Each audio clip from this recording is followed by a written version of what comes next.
ஸ்ரீ மகாபெரிவா சரணம். கட்டுரையாளர் ஸ்ரீ மடம்பாலு அவர்கள். புத்தகம் காஞ்சி மகான் தரிசனம். தட்டச்சு வரகூரான் நாராயணன் அவர்கள்.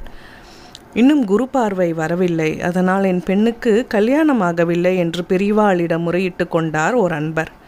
பக்கத்தில் தேதியூர் வாஞ்சி ஐயர் என்ற ஸ்ரீமடத்தின் பிரிய சிஷ்யர் நின்று கொண்டிருந்தார். உடனே அவர், நீங்கள் சொல்கிறது தப்பு, குரு கடாட்சம் வந்து விட்டது, பிரத்யக்ஷ குருவான பெரியவா சன்னதிக்கு வந்து விட்டீர்கள், இனிமேல் தடங்கள் இல்லை, சீக்கிரம் கல்யாணமாகும் என்று அன்புடன் சொன்னார். அப்போது ஆவணி மாதம் 15 தேதிக்கு மேல் ஆகியிருந்தது. ஆவணி முடிவுக்குள் எப்படி கல்யாணம் நடக்கும்? நடந்தது. பெரியவாள் அனுகிரக விசேஷம், வாஞ்சி ஐயர் வாக்கு எல்லாம் சேர்ந்து 2 நாளிலேயே விவாகம் நிச்சயமாகி 10 நாளில் நடந்தே விட்டது. புதுமண தம்பதியரை அழைத்து கொண்டு தரிசனத்துக்கு வந்த அன்பர் பெரியவாள் சன்னதியில் நெடுஞ்சான் கிடையாக விழுந்து பரவசப்பட்டார். மகாபெரிவா சரணம்.